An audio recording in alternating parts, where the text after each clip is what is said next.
And the story started by Peter working on it 9 months ago. I was in Brazil at that time, and we started working together actually by not knowing each other, and since 4 months we structured things in a company because it was for beginning to become a little bit too big to cater it just like friends together. Not so, what is it? Actually, the main comparison that I always give is, at home I have this pile of things that I rip out of the newspaper, restaurants to go to, places to go to, concerts to go to. I have bookmarks on my computer, and I've always been looking for a place to have stream of tips from the guys, the people that I know. Plenty of you tonight are going to a restaurant or a place, but I don't have that feed of recommendations from you. So we try to structure that thing in a really solid system. There is plenty of other examples, you could say. There is Amazon, where you can share recommendations. There is TripAdvisor, where you can share recommendations on travel. But there is no consistency, one platform where I can have that stream from a profile, one person who shares that, that with me. We call it curated consumption, where today there is plenty of examples on that. You have Gridskipper, you've got Core 77 for interior design. You've got Curb City, who talks about tips on real estate. On fashion, you've got plenty of those blogs where there's a big individual and you get the feed in. The problem is, it's nice, those guys write on, you've got Engadget, you've got Gizmodo, but what I want is those recommendations from my friends. And I've got plenty around, they have good recommendations on a NAS device, on a restaurant, on anything, and I cannot get that feed. I can call them and say, hey, what recommendations do you have? So we work that thing around, and instead of having these mass blogs, we try to put it on a micro scale. Because the missing link in all of that is profiles. You've got profiles, you've got Orkut, you've got Netlog, you've got plenty of profile sites around, but the functionality of that for me as an individual is very low. I mean, on Orkut, I'm there, I've got plenty of Brazilian friends, but not much is happening there. How many of you know Yelp? Nobody. Well, actually, many people who know a little bit this industry ask, are you a Yelp copycat? It's an American site who does that, but they only do it on geolocalization. They're very heavily focused on tips which have an address. So a restaurant, a hotel, anything which has an address, you can find there. And we thought for a long time on that, and we didn't restrict it on geolocalization. It's crucial for us. You will see it in the demonstration. Every tip that has an address is supported. But we see it wider than only geolocalization, because books, for example, goods, anything that is a tip can be stored on our platform. So the main reason Yelp is only US compliant, because their data structure only allows them to be in the United States. The best example of a site which goes a little bit in the direction where we are heading to is A Small World. But it's invitation only, we're completely open, and it's very elite, it's really people, if you have, I can send you an invitation, we managed to get on there. It's the best example of a site, only the whole RSS functionality is pretty low. Our focus on market penetration, we're international. We always compare it with the Fotolog versus Flickr effect, with now the integration of Flickr into Yahoo. Flickr is big, but if you look to the figures, Fotolog, none of you is on Fotolog, I'm for sure. Nobody has an account there, or nobody posted pictures the last months, but it is growing more rapidly than Flickr is growing. It's a little bit, the thing that we're very afraid of is to have a too high acceptancy with people who are present in this room. Because we believe that Flickr is very big, but we really are focused to Latin America, where social networking is really big. If you look to Orkut, if you look to any social networking site, they're huge, those guys. So our focus is, I don't know, the guy of Netlog, if he's around here. No, he's getting probably later in the afternoon presentation. Actually, we've got some figures on market penetration. These are the figures of Netlog. They've got a capital increase of 5 million euros. If you see, Spanish and Portuguese together is bigger than their American account. It's really, really very important of us to be international and be supporting Spanish and Portuguese speaking users. This is an example of blogger.com. They've got 7% of their users are currently from Brazil. Anyway, challenges. The ones we cracked on the alpha, usability, Seems obvious, simple to make, but it's really, we put a lot of hours in thinking how we structured the whole thing. Integration of Google Maps was a nightmare. Mainly, you will see it also, the data in Latin America is not always supported, and how do we crack that and how we go into that. And the very big issue on this whole item is to avoid duplication. Example given, if I enter a restaurant which already exists, we don't want 600 parallel restaurant reviews, we want them to be on the same item. That's still today something, we cracked it on one side, but we still have to work. For the beta release, scalability will be, like always, a thing we have to keep on working on. Fine-tuning likability. With likability we mean the thing you see on Last.fm, the matching profiles between people. On Last.fm it's very simple, you've got records, has a unique ID, so you can do matching there. You can write a little algorithm and you have matching. Matching for us is very, very important, but it's a little bit more complicated because we're talking about items which they could be about anything. So the algorithms are a little bit more challenging to work on them. We're integrating calendaring. There's a whole hype about, yeah, you've got your Nokia with your GPS 95, I'm at this location. We don't believe so much in that. What we want is to write, I write an article on Fuse in Brussels, and I point that I will be in Fuse in 2 weeks' time on a Saturday. And I can see which other members will be in the same location. So it's more calendaring than be ad hoc on that location. Ad hoc at that location, I can look at my mobile who's in Ghent at this time in a bar. The relevance for me is very low. What I want to know is where will the people be in the future so that I can call a friend and know where he is. And mobile integration is also very crucial for us. The commercial model, there is a big thing sitting behind. If you're interested in that, we can speak person to person on that. Of course, there's standard advertising on it, but the thing, we're not very eager to talk about that now because I fear that there will be too much blogging about it. But if you care to talk about it on a one-to-one base, put your Sunga on and have some creativeness with us. Company facts. We are at this stage 5 people. We grouped it in a Belgian company with a little bit of capital to fund the first developments, and the design is being done by Peter, and the whole development by DigiWork, which are in the capital also. And we've got 2 company dogs, but on different locations. The demonstration, I hope the network will be working, and this table is way too low for me. Basically, this is my profile. This is the page I get when I log in. How is it structurized? The items you see here are the items which are written by the people that I'm following. Basically what happens, you go on the platform, you write interesting tips, I decide to follow you. So you get a kind of personal feed with all the tips of the friends you're following. Now, how do you add a person? For example, I go to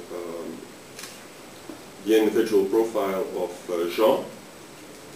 These are the tips which Jean wrote. And imagine that he's not my friend yet, and I see like the guy who writes very good articles on books or restaurants. Let's take restaurants for example. Coffee bar. This is still the page of and you can decide to only add the tips of Jean on the specific category. So either you decide to add the whole tip flow, or you decide to add a tip flow on a specific category, which enters your pages. If I go back to my main profile, if I want to know what's happening at this stage, what's up today, it's really, really slow. There's nothing happening. Ah, there they are.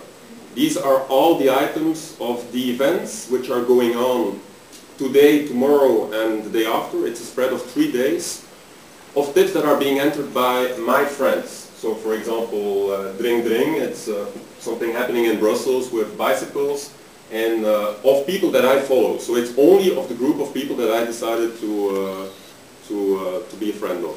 You've got the whole tag system, of course, which is built in. Now we will go to an individual tip. I go back to my mainstream of tips, my tips, and I will go into the detail of the tip. This restaurant, written by Anna, who is a friend of mine living in Canada. There's the location, which is, it goes really slow, built in. apparently a restaurant in Rio de Janeiro, because the girl also spends time in Rio. Now, on the entry of the tips, the duplication which I talked about, I will, for example, write a review on Feist. I think it's a really good singer, especially her last album. Great album. Tags, difficult to tag that woman, folk. I don't know if it's URL, I don't know by heart. The tip, I will write the tip in English. I classify it under music, and it's an artist I'm going to write on, not just her album. So I'm going to do next. So there the database tells me that there's apparently already a lot written on her. I go to the tip, I decided to add it on this one. There's already URL existing. If I add another URL, it will, on the reviews itself, I will keep this URL. And you will now see that this is my individual review, but there's already one other member who wrote on Feist another review. So we really, if you click on this, there's apparently another person who already wrote something on Feist. So we really want to avoid that there's duplication horizontally and add all the items on the same item. Anti-spamming, there's a lot of other features still included. So if we talk about the events, what we're working on now is to add a calendaring system. With an artist, it has no value, but imagine, for example, that I go to my proper tips and I take something which is event-like. Take, for example, the restaurant here. We will add a little item, I will be there, where people can pinpoint at which date they will be on a certain location. And you will have a calendar overview of all your friends, on which location your friends, the ones that you added, will be at that specific time. The RSS feeds are completely synchronized also. There's the first RSS feed, this one, which actually displays the complete reviews of all the tips entered by my friends, where you can filter per category. There's of course also the individual RSS feeds of the persons, and we're working to further granulate it so that you can only add an RSS feed of one specific category of one person and compose them together. So at this stage, there's also the favorites. I forgot to add that. You have your complete flow of tips entering. There's a Moleskine. Imagine that I like Moleskines. I want to remember where I can order those. You add them to your favorites. And you have your complete basket of favorites that you save, which are here my favorites. And we're also working on that to completely organize that so that at one specific moment you're going to Italy at the time and you want to do an export of your tips you put in your favorites on Italy. You just download them locally, you go to Italy and you got your tips on that specific location or specific event in your on your iPod or any local device. The search features I can also go in, but they're pretty standard. I think you can find people who are living closest to you, the most active people with the highest thumbs up, the highest appreciation by other members. So, well, questions? Sure. Can I enter something like I want to see events within 20 miles of where I live?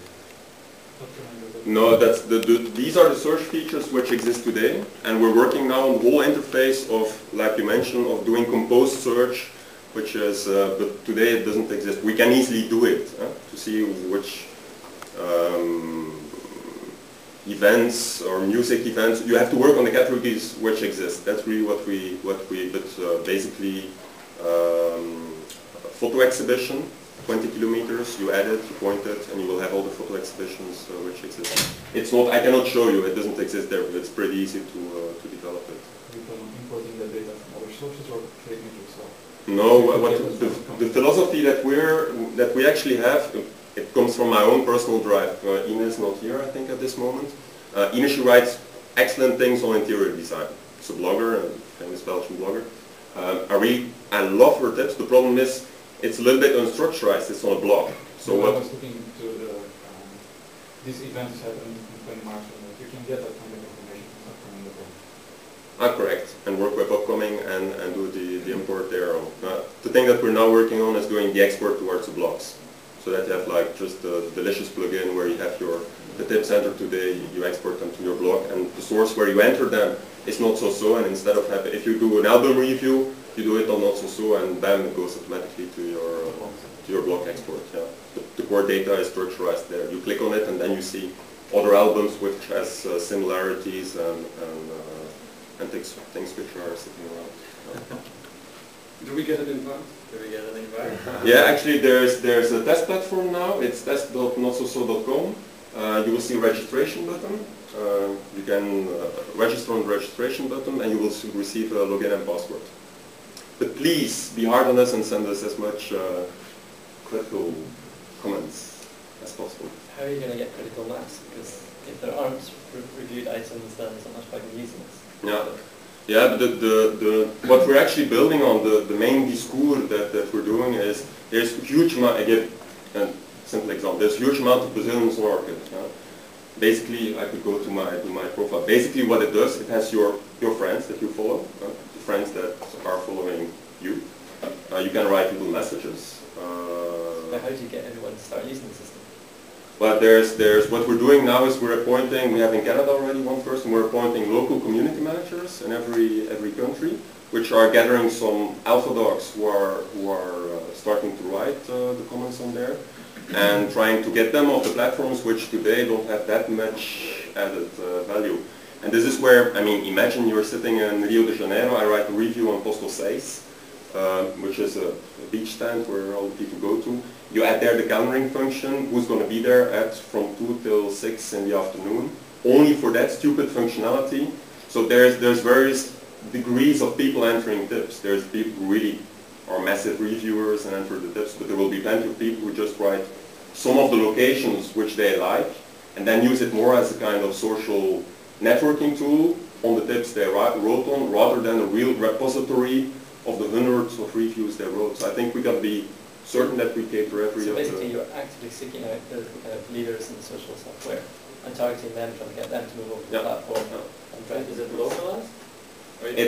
Today it's English, and we're by the end of May we're introducing 4 other languages. But basically the language filter, how it works, is there's the interface, of course, which by the end of May will be in 7 languages. But the content itself is filtered by the language choices that you have. So basically I enter that I write tips in Portuguese and English and in French. That means that everybody that I follow, because you have multilingualism, I write tips in Portuguese, I write some in English, I write depending on the item that I write on, and the content is filtered based on the languages that you put. So if you don't support Portuguese, you will see my tips that I wrote in English, but you will not see the tips that I wrote in Portuguese.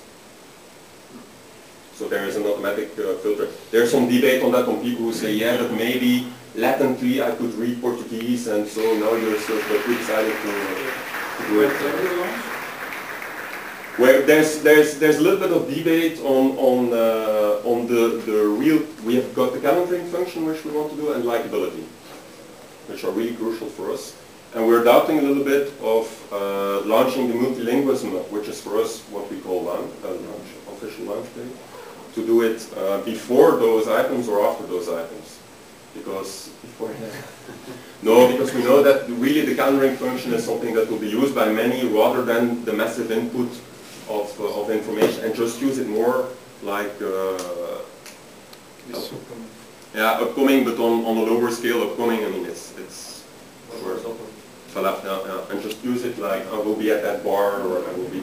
And there we're doubting if we launch it like this in the current state without those 2 functions, maybe some people will explore and like say and fall down. So that's the doubt. But I guess we will be launching it in English in current state. Wait for the multilingualism until those 2 features are added, and then add the other languages with it. That's basically the idea. So right now you appointed some community managers. They're convincing people to put content on the site, yeah. Right? Mm-hmm. What's the incentive, or why should people do that? Do they get paid for it, or? No, there's absolutely no paying model in it. It's basically, the idea is basically that today today I have to call to friends to know I go to a good restaurant. It's Valentine's Day, and I will not call to my friends. I know that many have really good restaurants, but I want that repository of tips from my friends, really. Family, close friends. I agree, but in the beginning there's nothing, and you enter stuff, but there's no, but you don't have any okay, friends I get yet. it. There are So some it's people like a with chicken and egg problem. we need administrators for. You saw maybe the bottom. Inappropriate content. There will be.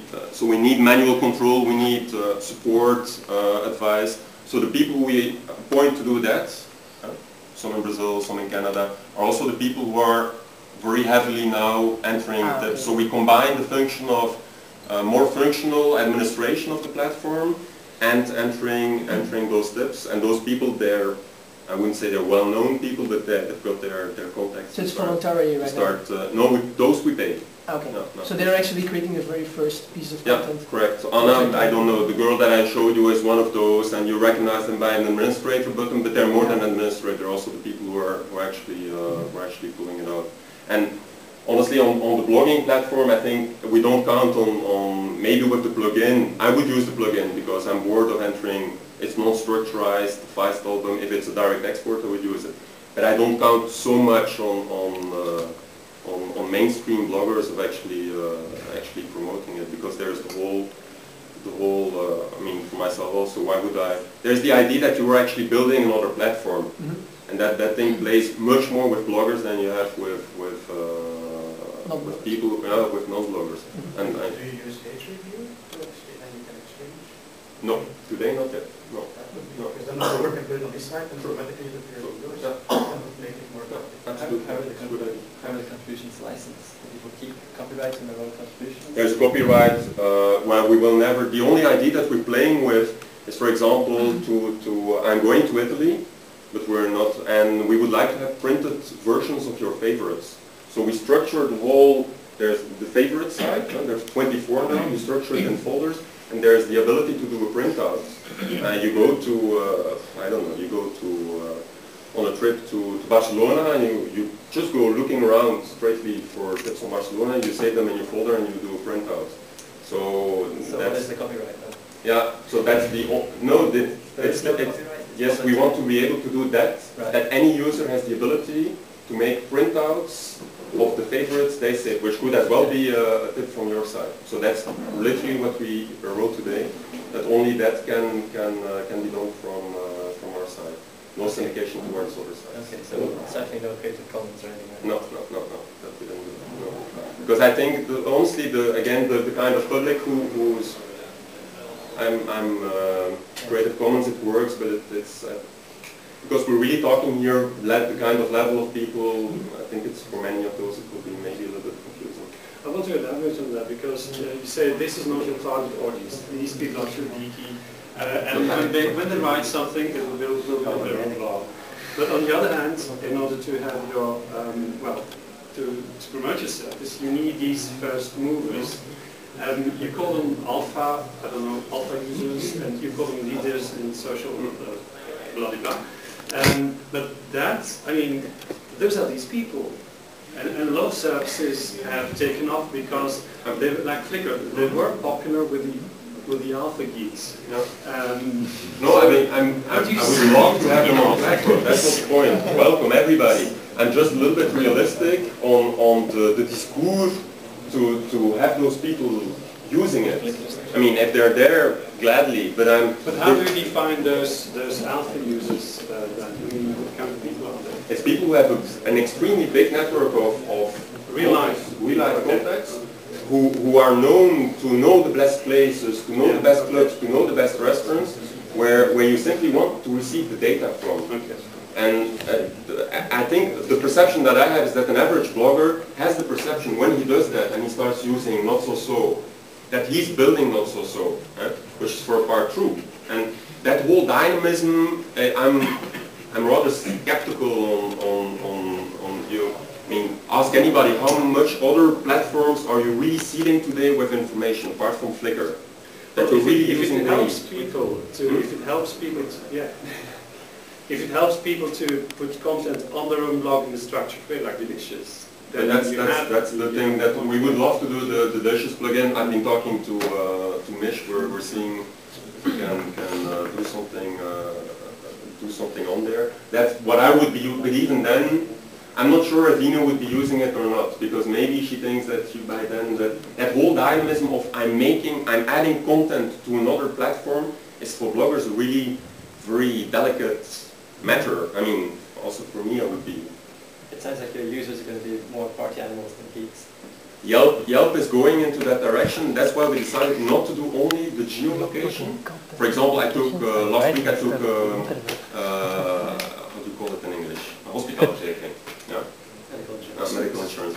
I wrote a review on the medical insurance thing because I really know my sister's looking for one, but I'm not going to call everybody to say like, I did the analysis and this is for these reasons, it's really good. So, but there's no location. Yeah, there's location address, but I didn't enter it because it has no relevance. There's the URL there. But we also try to go that direction, whereas Yelp is really, if you look to them, they're completely, like you say, San Francisco party animals. And it's hard once you have that reputation and you see just 2 seconds the main interface. Yeah. Most of my friends would never enter Yelp because, man, it's okay, the hip clubs, the hip restaurants, so what relevance do I have in entering my boring book review there? So. What will stop people to enter commercial stuff like I'm selling hospitality insurance and I'll put plenty of tips like that in there. It's the dynamism in which actually the commercial model is going into the direction of your answer.